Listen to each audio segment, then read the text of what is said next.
Bueno, esto es la biografía de Michel Foucault, escrita por Didier Eribon, cuya primera edición fue publicada en 1989, y yo voy a leer una edición en español de Cuenco del Plata, publicado en el año 2020.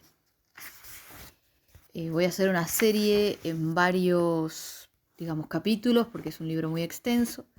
Y voy a comenzar con la primera parte, capítulo 1, la ciudad donde nací. Unas líneas al dorso de una tarjeta postal, comillas, así es la ciudad donde nací. Santos decapitados, con el libro en la mano, cuidan que la justicia sea justa, que los castillos sean fuertes y que los niños no encuentren el secreto de los jardines tranquilos. Tal es la herencia de mi sabiduría. Fin de cita. Dice: tarjeta postal enviada al autor el 13 de agosto de 1981 y que representa el Palacio de Justicia de Poitiers y su torreón llamado Torre Maubourguignon. Así es como a Michel Foucault le gustaba hablar de Poitiers, donde había pasado los primeros años de su vida y su adolescencia. Una ciudad de provincia replegada en sus iglesias románicas y su palacio de justicia del siglo XV, cuyas estatuas, en efecto, perdieron la cabeza. Una ciudad que se podría creer salida de una novela de Balzac. Bella, asfixiante sin dudas, pero bella. La ciudad antigua está encaramada en un promontorio y parece desafiar el paso del tiempo y las alteraciones que conlleva. Conjurar el tiempo que pasa, tal vez sea con ese fin que la familia Foucault les pone a los varones el mismo nombre de padre a hijo. Paul Foucault el abuelo, Paul Foucault padre, Paul Foucault hijo. Pero la señora Foucault no quiso abdicar totalmente ante las tradiciones impuestas por la familia de su marido. Su hijo debe llamarse Paul, está bien, pero ella le agrega un guión y un segundo nombre, Michel. Tanto para los documentos oficiales como para los registros escolares, se llama Paul. Es todo. Para el propio interesado, pronto será a la inversa. Michel, simplemente. Para la señora Foucault, siempre será Paul Michel. Y con este nombre todavía evocaba el recuerdo de su hijo poco antes de fallecer. Toda la familia aún habla actualmente de Paul Michel. ¿Por qué cambió de nombre? Porque sus iniciales eran PMF, como Pierre Mend France, decía la señora Foucault. Es la explicación que le había dado su hijo.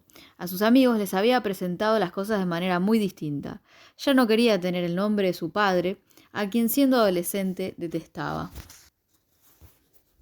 Paul Foucault es el nombre del padre. Es médico en Poitiers y profesor de anatomía en la escuela de medicina. Es hijo de un médico de Fontainebleau. Se casó con Anne Malapert, hija de un médico de Poitiers, profesor en la escuela de medicina. Van a vivir en la Gran Casa Blanca, sin un estilo en particular, cerca del centro de la ciudad, que el doctor Malapert hiciera construir en 1903. Da a la vez a la calle Arthur Rank y al Boulevard de Verdun, que baja desde la parte alta de la ciudad hacia el valle de Klein.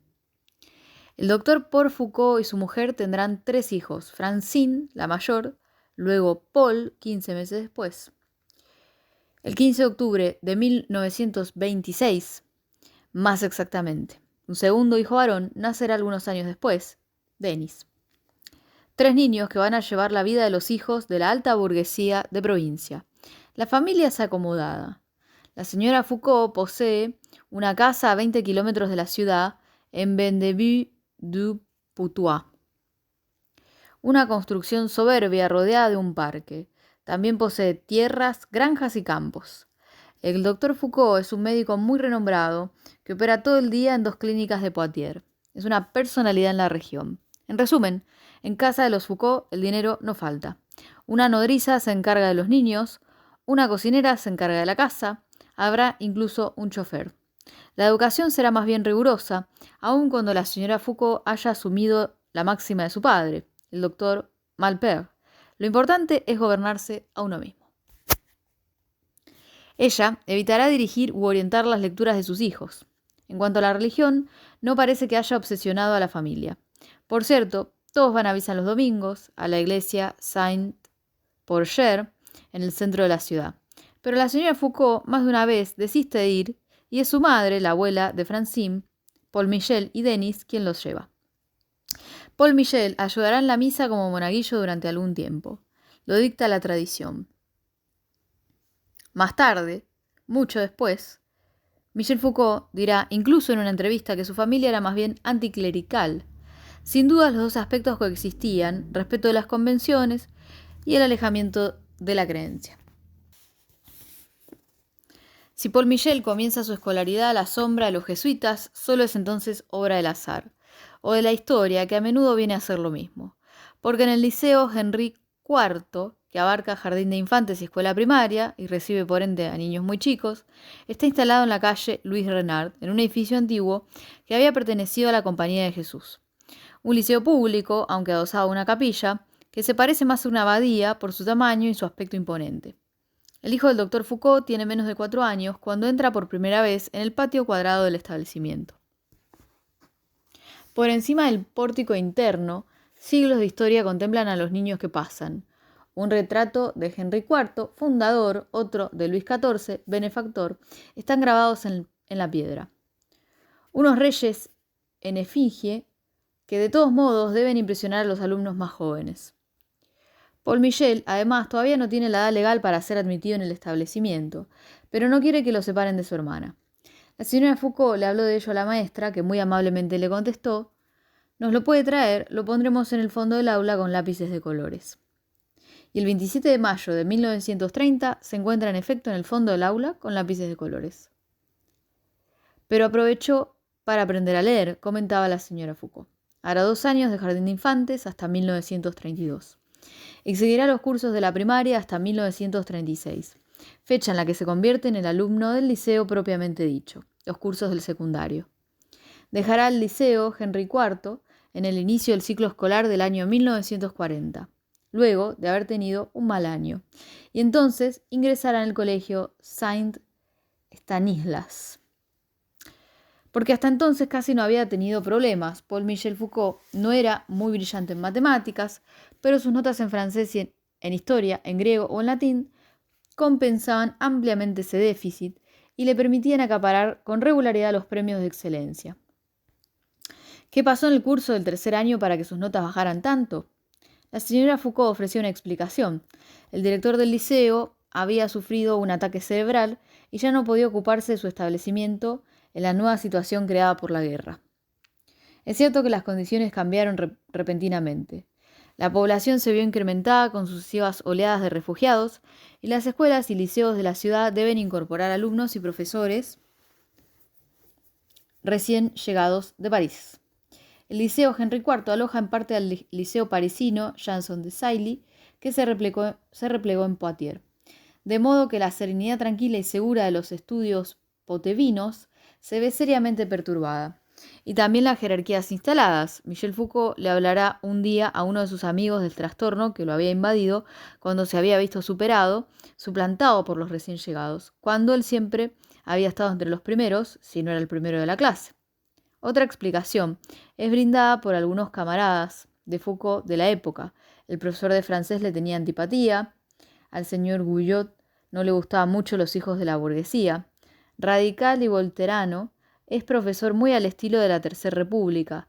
No se tomaba el trabajo de ocultar su desprecio por los hijos de los notables. Todo lo llevaba a detestar a los niños de buenos barrios parisinos que desembarcaban en su clase, y engloba dentro de su odio redoblado a los pocos representantes de esa raza deshonrosa que cree descubrir entre los vástagos de su querida ciudad de Poitiers.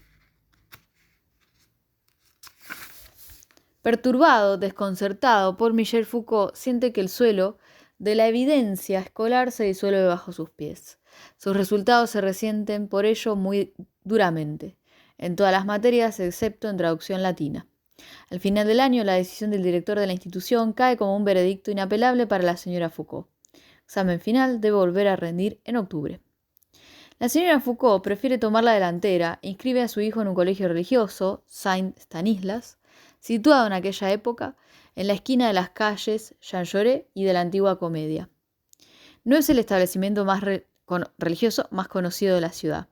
El Colegio Saint Joseph's tiene mucha mejor reputación, dirigido por los jesuitas, recibe más bien alumnos surgidos de alta burguesía y de la nobleza rural de la región. El Colegio Saint Stanislas se ubica en un escalón por debajo. Son más bien los hijos de grandes comerciantes y de pequeños empresarios los que conforman su público. La calidad de la enseñanza está lejos de alcanzar el nivel que todos le reconocen al Saint Joseph. El Colegio Saint Stanislas está en manos de los hermanos de escuelas cristianas desde 1869.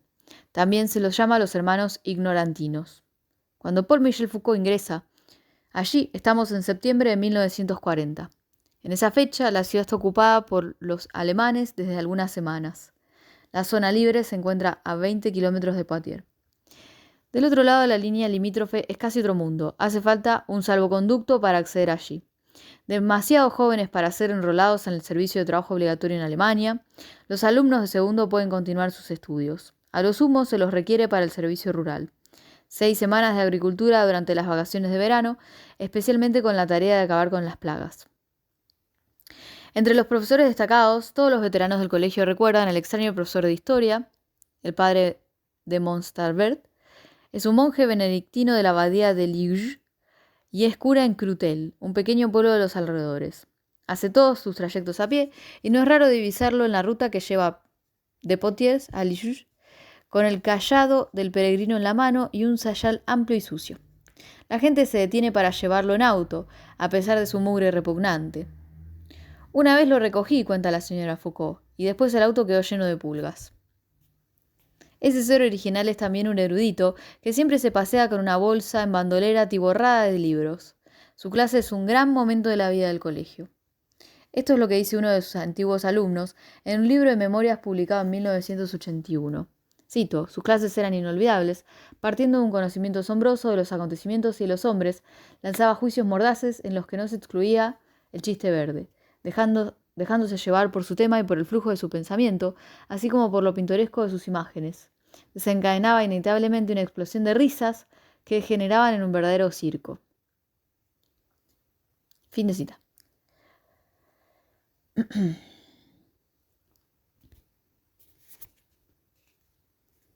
Tal parece, según la señora Foucault, que habría sido el único profesor que dejara una marca en Paul Michel, quien se interesaba en la historia desde su más tierna edad. Había leído con entusiasmo la historia de Francia, de Jacques Bainville, y había resultado muy impresionado por las ilustraciones que la acompañaban. Un personaje, sobre todo, fascinaba al niño, Carlomagno. Desde los 12 años, contaba la señora Foucault, les daba clases de historia, a su hermano y a su hermana. En resumen, la enseñanza del padre de Monsalbert estaba destinada a gustarle. Por otra parte, ese aprendizaje de la historia, colmado de anécdotas y ocurrencias, entusiasma a todos los alumnos. El testigo ya citado concluye en su relato con esta apreciación. La historia enseñada de tal manera no podía dejar de atraer. Paul Michel sigue entonces sus cursos de segundo nivel, y en el penúltimo y el último, en el colegio de la calle Jean Jaurès. Sus notas son más que satisfactorias. Siempre está situado en un puesto muy alto cuando se distribuyen los premios al final del año. En segundo, por ejemplo, obtiene el tercer premio de composición francesa, segundo premio de historia de la literatura francesa, segundo premio de griego, segundo premio de inglés, segundo premio de traducción latina, primer premio de la literatura latina y el primer accessit de historia. Pero casi en todas las materias es superado por uno de sus compañeros y amigos que se llama Pierre Rivière.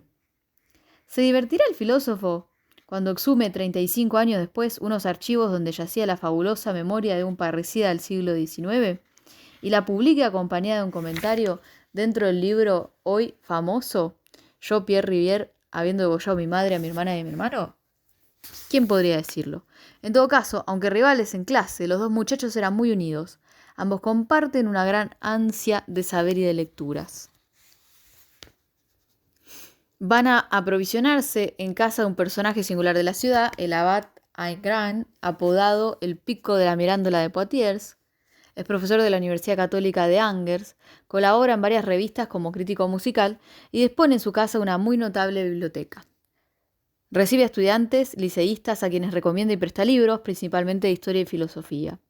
Foucault era muy asiduo, como yo mismo lo era, a la casa del abad Agrand, cuenta Pierre Rivière. Y esa biblioteca del abad era muy importante para nosotros, porque eran lecturas por fuera de todo programa escolar. Unas lecturas fuera de programa y que resultaban atrayentes. Tal vez sea también lo que ofrecerá Paul Michel Foucault, un amigo de su familia, René Beauchamp, un freudiano de la primera época y que trabajó mucho por la introducción del psicoanálisis en Francia. En el penúltimo curso, Paul Michel Foucault obtiene excelentes notas y en 1942 entra en el último año y se apresta a tomar conocimiento de la filosofía. El profesor que debe enseñársela es considerado una figura eminente de los profesores de la facultad. Todos los alumnos esperan mucho del año que deben pasar con él, pero el canónigo Duret, que pertenece a la red de la Resistencia, es detenido por la Gestapo en la misma mañana del comienzo de clases. Nunca más se lo volverá a ver. Es reemplazado por otro profesor que cae enfermo pocos días después. Será pues un monje de la abadía de Ligouillet quien va a ejercer las funciones del profesor de filosofía. El doctor Foucault conoce bien a muchos monjes de la abadía con quienes sirvió en el ejército de Oriente durante la Primera Guerra Mundial. De manera que la señora Foucault no dudó en apelar a ellos para que enviaran a Saint Stanislas a alguien que pudiera garantizar la enseñanza de filosofía. El padre superior le encarga esa misión a Fray Pierrot. Este último se contenta con comentar el manual para permanecer lo más apegado posible al programa. Debe preparar su curso en el bachillerato y no pretende hacer otra cosa. Pero también le gusta hablar con sus alumnos fuera de las horas de clase. Cuando haya finalizado su suplencia, Fray Pierrot seguirá recibiendo la visita del joven Foucault, que acude a verlo en la biblioteca hasta Ligouillet. Hablan de Platón, de Descartes, de Pascal, de Bergson. Fray Pierrot se acuerda muy bien de su alumno. Cito: yo clasificaba en dos categorías a los jóvenes estudiantes de filosofía que conocía: aquellos para quienes la filosofía sería siempre un objeto de curiosidad y que quisieran orientarse hacia el conocimiento de los grandes sistemas, de las grandes obras, etc., y aquellos para quienes sería más bien una cuestión de inquietud personal, de inquietud vital. Los primeros están signados por Descartes, los segundos por Pascal. Foucault pertenecía a la primera categoría. Se percibía en él una formidable curiosidad intelectual. Fin de cita. Como de todos modos la enseñanza de la filosofía resultó muy alterada en el colegio Saint Stanislas, la señora Foucault le pidió a un profesor de la Facultad de Letras que le enviase a un estudiante para darle clases particulares a su hijo.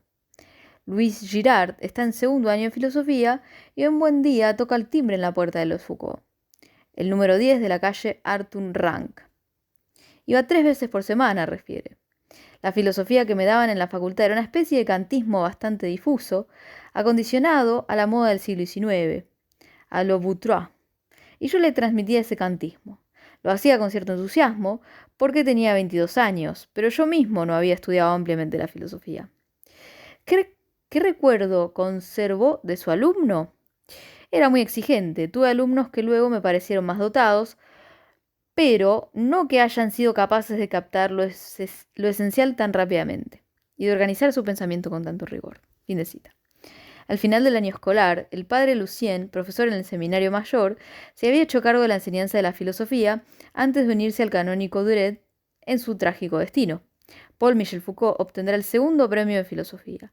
El primero le correspondió a Pierre Rivière, que más tarde llegará a ser miembro del Consejo del Estado. Foucault obtendrá el primer premio en geografía, en historia, en inglés, en ciencias naturales.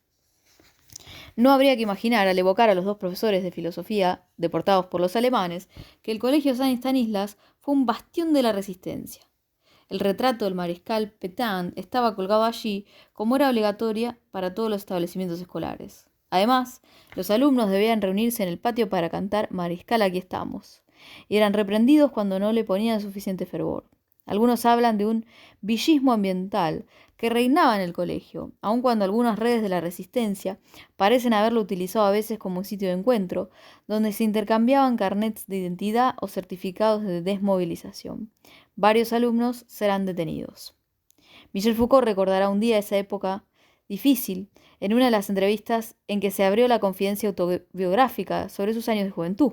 Cito: lo que actualmente me sorprende, cuando trato de revivir esas impresiones es que casi todos mis recuerdos emotivos están ligados a la situación política. Recuerdo muy bien que experimenté uno de mis primeros grandes terrores cuando el canciller Dollfuss fue asesinado por los nazis. Era 1934, creo. Todo eso está muy lejos de nosotros ahora. Son raras las personas que recuerdan la muerte de Dollfuss. Pero tengo el recuerdo de haberme sentido aterrado por eso. Pienso que sentí entonces el primer gran espanto con respecto a la muerte. También recuerdo la llegada de unos refugiados españoles a Poitiers y de haberme peleado en clase a propósito de la guerra de Etiopía. Pienso que los chicos y las chicas de mi generación vieron modelada su infancia por esos grandes acontecimientos históricos. La amenaza de guerra era nuestro telón de fondo, el marco de nuestra existencia. Después llegó la guerra. Mucho más que las escenas de la vida familiar, esos acontecimientos que conciernen al mundo son la sustancia de nuestra memoria. Digo nuestra memoria porque estoy casi seguro de que la mayoría de los jóvenes franceses de la época vivieron la misma experiencia. Tal vez sea el motivo por el cual estoy fascinado por la historia y por la relación entre la experiencia personal y los acontecimientos en los cuales nos insertamos. Pienso que allí está el núcleo de mis deseos teóricos. Fin de cita. Esta fue una entrevista a Foucault en otoño de 1983, que hoy está en Dichos y Escritos. En junio de 1943 llegan las pruebas finales del bachillerato, que en la época se realizaban en 2 partes. Al final del primer curso, los alumnos rendían las pruebas de francés, latín y griego, al año siguiente las de filosofía, lengua, historia y geografía. Foucault aprueba la primera parte con la mención de distinguido en junio de 1942. Aprobará la segunda con la misma mención. Obtiene 8/10 en historia, 7/10 en ciencias naturales, pero solamente 10/20 en filosofía. ¿Qué hacer después de los estudios secundarios? El doctor Foucault ha elegido el camino en el que pretende que su hijo se introduzca, el mismo que siguió él. Paul Michel debe ser médico. El problema es que Paul Michel no quiere. Desde hace mucho tiempo ha decidido decepcionar a su padre. Se apasiona por la historia, la literatura y le horroriza la idea de estudiar medicina. El día en que anuncie su decisión, la discusión será un tanto desapacible. Su padre no esconde su desilusión e intenta hacer entrar en razón al muchacho. Pero la señora Foucault sigue manteniéndose fiel al adagio de su padre, gobernarse uno mismo, e interviene ante su marido. Por favor, no insistas. Es un chico que trabaja bien, hay que dejarlo hacer lo que quiera. El doctor Foucault no seguirá insistiendo por mucho tiempo. Se consolará al ver que su segundo hijo comienza a estudiar medicina. Se convertirá en cirujano. Paul Michel puede entonces emprender el camino que escogió: preparar el examen de ingreso a la Escuela Normal Superior de la calle Ulm de París. Para ello, debe seguir la enseñanza impartida en los cursos preparatorios, cuya intención es brindar a los alumnos la formación necesaria para aprobar los exámenes de admisión, 1 año de Hippocamp y 1 año de Caen. Obviamente, lo ideal sería poder seguir esa instrucción en los cursos radicados en uno de los grandes liceos parisinos afamados por sus elevadas tasas de éxito en los exámenes de ingreso. Pero hay guerra, y para la señora Foucault resulta muy difícil enviar a su hijo de 17 años a la capital. Por lo tanto, se inscribirá en el Liceo de Poitiers, a donde va a volver luego de 3 años de un intermedio religioso del que se conservará un recuerdo lamentable. Detestó la atmósfera que reinaba en el establecimiento católico, detestó los cursos que recibió, detestó la religión y a los religiosos. Hablaba al respecto con mucha rebeldía y antipatía, dice uno de sus allegados de la época. Así, con el inicio de clases en septiembre de 1943, Paul Michel Foucault regresa a las instalaciones del liceo de la ciudad, entra en el curso del Hippocamp y comienza la preparación del examen de ingreso a la calle de Ulm. Son una treintena de alumnos dentro de las 2 clases juntas de Caen e Hippocamp, y durante 2 años Foucault escuchará con gran interés las clases de Gaston Dess, profesor de historia, de Jean Moreau-Ribel, profesor de filosofía. Moreau-Ribel ha sido alumno de la calle de Ulm, fue profesor en el liceo de Clermont-Ferrand y al mismo tiempo ha dictado cursos en la Facultad de Letras de Estrasburgo, trasladada a la capital de Auvernia. Su discurso al comienzo desorienta un poco a los alumnos por su falta de organización, la ausencia de plan, un aspecto un tanto charlado y desilvanado. Lucette Rabat recuerda haberse sentido desconcertada por sus primeras clases impartidas en septiembre de 1943. Pero poco a poco, los alumnos empiezan a apreciar más a su profesor y comprender mejor su enseñanza. Ese aspecto desordenado obviamente no se le escapó al inspector general, que fue a escuchar un curso de Moreau-Ribel. En un informe del 2 de marzo de 1944, habla en términos bastante severos del profesor de Foucault. Cito: la lección a la que asisto forma parte de una serie sobre la voluntad social y los valores, título un tanto oscuro que corresponde cierta confusión del desarrollo. El señor Moreau-Ribel tiene facilidad de palabra y tal vez se deja llevar por esa facilidad. Sería preferible una construcción más sólida, más rigurosa. Las ideas directrices aparecen difuminadas dentro del desarrollo, insuficiente claridad en los detalles, demasiadas alusiones a teorías insuficientemente descritas. Fin de cita. Sea como sea, Foucault comienza a dejarse llevar por el asunto, se interesa cada vez más en la disciplina que enseña ese profesor un tanto embrollado, y empiezan a leer a los autores de los que habla. Bergson, a quien el señor Moreau-Ribel estima muy especialmente, Platón, Descartes, Kant, Spinoza. Y dado que a Moreau-Ribel le gusta dar clases en forma de diálogo, según cuenta Lucette Rabat, elige como interlocutor a aquel que mejor se las arregla para contestarle. Paul Michel Foucault. Los demás estaban un poco perdidos, agrega ella. El otro profesor que resultaba muy importante para Foucault es Gaston Dess, que ha colaborado en el manual Mallet d'Isaac para los cursos de sexto. Escribe regularmente artículos para el Boletín de Sociedad de Anticuarios del Oeste y en 1942 participó en un libro colectivo que se titula Rostros del Poitou. Su método de enseñanza es radicalmente diferente al de su colega de filosofía. Dicta sus clases, dicta muy lentamente, y como no hay un programa, el resultado es que no trata más que una escasa porción del vasto conjunto sobre el cual los candidatos son pasibles de ser interrogados. De tal modo, los alumnos intentan procurarse los cursos de los años anteriores. Foucault no solamente se lo procuró, sino que los copió y los presta muy amablemente.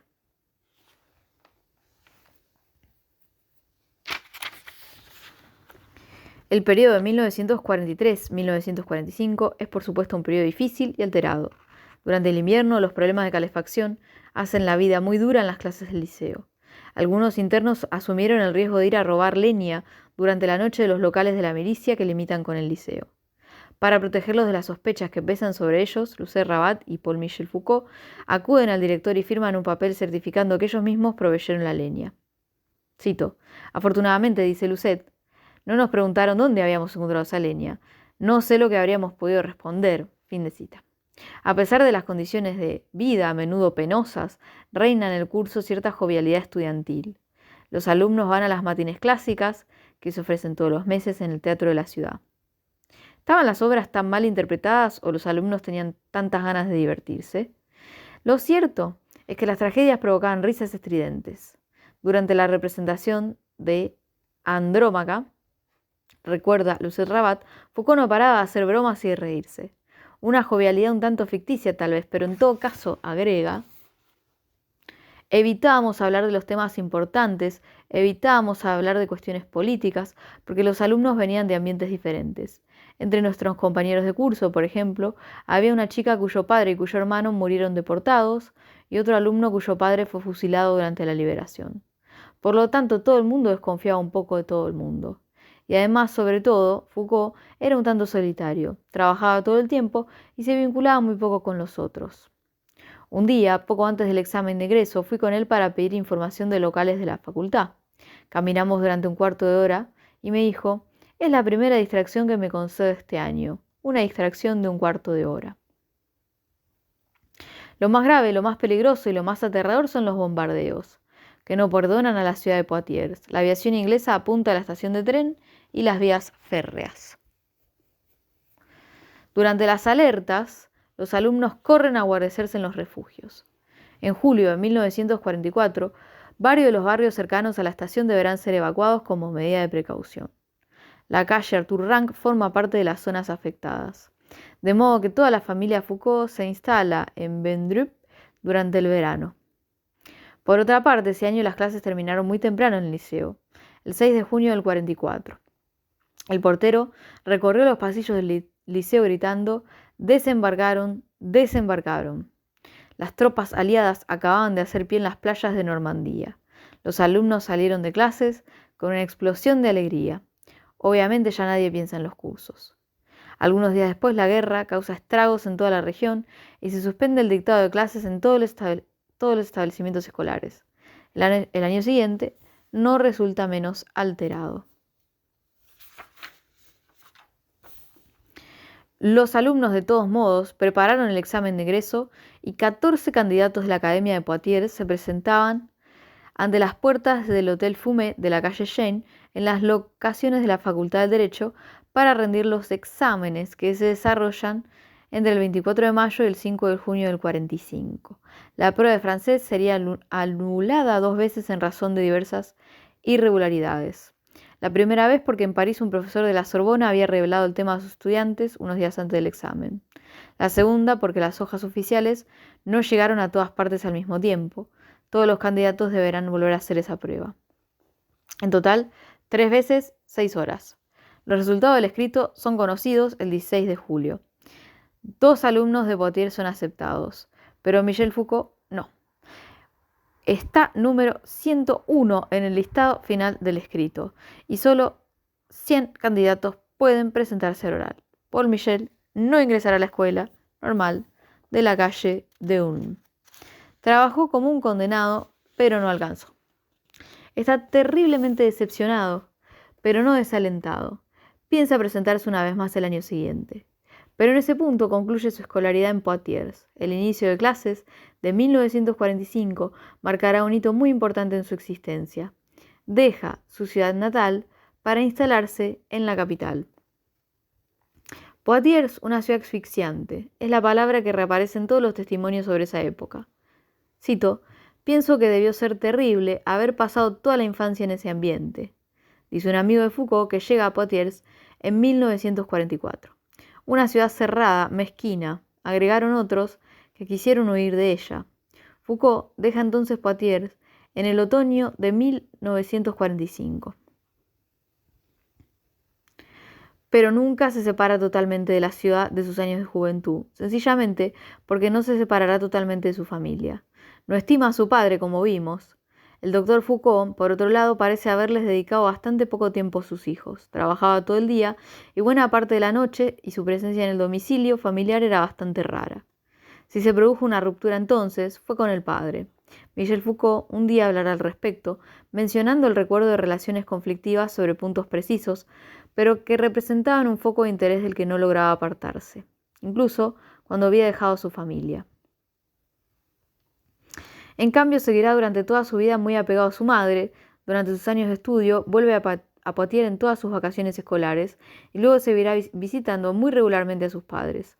Luego de la muerte del doctor Foucault en 1959, cuando su madre se ha retirado a Pirouar, su casa de Vendreup, acudirá a verla todos los años durante las vacaciones. Siempre me dedicaba su mes de agosto, decía ella. Y con frecuencia, aún más en Navidad o en la primavera, solía ir a pasar algunos días. Tenía su cuarto en la planta baja de la casa, una especie de pequeño departamento separado en el que le gustaba trabajar. Iba solo la mayor parte del tiempo o acompañado por un amigo en muy raras ocasiones. La señora Foucault recuerda entonces haber alojado a Roland Barthes. En 1982, Michel Foucault pensó en comprar una casa en los alrededores. Recorre entonces toda la zona en bicicleta, con su hermano, deteniéndose en los pueblos, visitando todas las casas que podían estar a la venta. Su elección recae en una hermosa reconstrucción ubicada en Verreux, a pocos kilómetros de Vendreup, la antigua residencia del cura, la parroquia de Verreux, como decía Foucault riéndose. Ese nombre le divertía mucho, pero la comprará y empezará incluso en las reparaciones necesarias, pero no tendrá tiempo de ocuparla. Fin de este primer capítulo.